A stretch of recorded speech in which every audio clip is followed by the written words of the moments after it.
kids, now we're cooking. Welcome to another episode of Now We're Cooking, where we teach children how to cook so you have that skill for your whole life. Once again, I'm Aunt Annie. And I'm Grandma Jane. And we hope this day finds you well and happy and healthy. Today we're going to teach you how to make a grilled ham and cheese. Now, if you recall, our first episode was about grilled cheese. So it's going to be very, very similar because basically it's the same thing. We're going to use a different kind of cheese, but we're going to put ham between a couple of slices of Swiss this time. And we're going to basically make it the same way. So it's a good review on the grilled cheese as well. Now, Jane, do we have to use ham and Swiss? No, you can use any combination of cold meat and other cheeses. Turkey, Sure. cheddar, whatever you want. You can use more than one kind of cheese, more than one Mhm. kind of meat. My nephew was just here a couple weeks ago. He made me one with turkey and ham and several kinds of cheeses, and it was absolutely delicious. Now, once again, just like the grilled cheese, Jane, can we put some kind of spread on the inside of the bread? Sure. Before whatever we you grill. want to. We might want to put a mayonnaise, some kind of salad dressing, a mustard of some kind. Again, it's all up to you. Again, like we told you and time again, whatever your taste is, you can't do it wrong. Okay, Jane, let's get started. What are you going to do first? And what kind of bread are you using today? Okay, this is a Vienna bread sliced, and it's delicious. It's Italian bread, and it toasts up great as well. But we're going to use this, and we're going to put butter on one side. We wanted to show you kids that you don't necessarily have to use a sandwich bread. You can use any kind of Italian bread, Vienna bread, a brioche type of bun, anything like that that's good for a nice flat surface for grilling. So Jane's now spread. Now again, is your butter hard or is it softened? It's softened, so it's a lot easier to spread. Very good. Otherwise, you can't really do it on Like we told you in that episode as well, it's a lot easier to cook with butter that's softened, unless there's a recipe that would call for chilled butter. It's just easier to work with when you're spreading, at least. I put some Swiss cheese down. Now I'm just putting the ham on. Okay. And then I will put more Swiss cheese on top of it, so it'll be on both sides of the ham. I couldn't tell if that was one piece or two. Yeah, it looks like it's two, but I can't get it apart very good. There it goes. Very good. And then I will put the top on with the butter side up.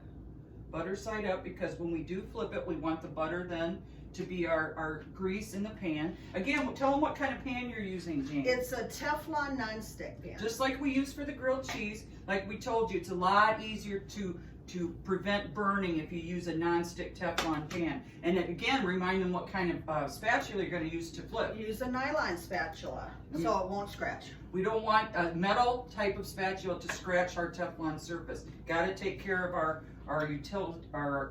utensils and our pots and pans and everything so we can use them for a long time. Now I've got it up to about 8 for heat. Again, like we told you with the grilled cheese, all of us have different kinds of stoves and ovens. Some of you have gas, some of you have electric. Mine is electric, like Jane has pointed out. She did put it up to get it a little preheated before we started, so it wouldn't take as long this episode for it to grill. And Jane, tell them how long you let it then brown on each side. Oh, maybe a minute, and then check it. It depends on if you can hear it real sizzling, then you better check it a little sooner. Can you continue to flip it then? You can flip it as many times as you want. Until it's the color desired on both sides, absolutely. And like we told you in the first session, you can always add, but you can't take away. It's the same kind of thing with heat.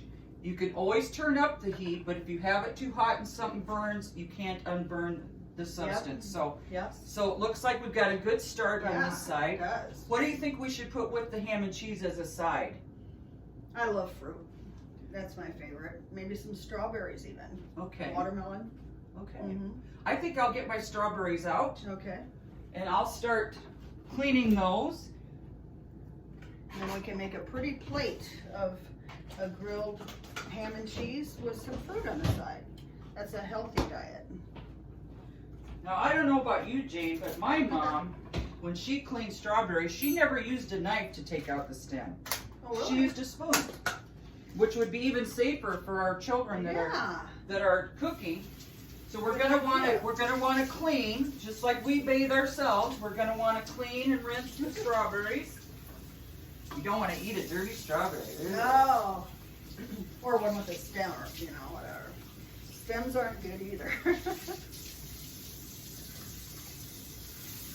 Oh, it's starting to get pretty toasty on this side. I'm gonna flip it one more time to make sure this. So again, I don't know what other people do, but my mom just always used a spoon. And if your parents are concerned about maybe your safety, that might be a good idea for your strawberries to just use the end of a typical spoon, just a little spoon that you would use at the table to take out your stem. And again, we're gonna remind you, children, whenever you cook or use the stove or bake, you make sure that you've got your parents' supervision or their permission to do so. We don't want any of you in trouble, and we don't want any of you in any danger for doing anything unsafe. And make sure when you're done cooking that you turn everything off and stay away from it because it's still hot. Some ovens and stoves will still have a light on, an indicator, the newer ones, that there is still a hot burner on there. But the older ones don't. So you just like Jayne said, that's a good pearl of wisdom to just stay away from that cotton picking thing until it's cool. I think I can take it off there. Now you can eat your strawberries without anything on them. That's excellent. Some people like to sprinkle a little sugar.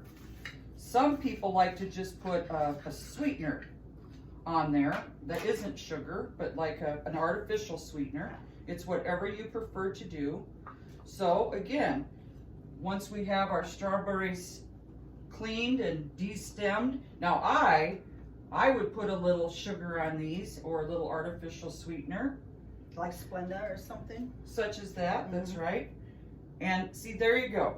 We talked about color, we talked about health, and here we've got a nice golden brown ham and cheese with some strawberries, and we've got some color and we've got some texture with the strawberries, a nice good healthy lunch or even a dinner.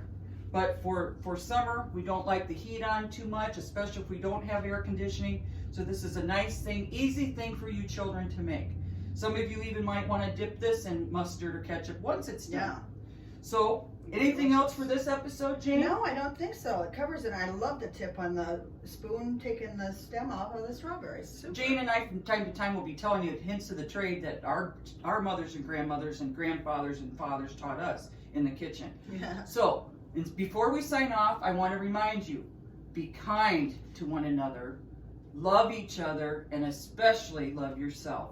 What would you like to say in signing off, I'd like to Jayne? say, please be safe out there, and we love you. We love you. And that's why so we're until here. next time, we'll see you on Now We're Cooking.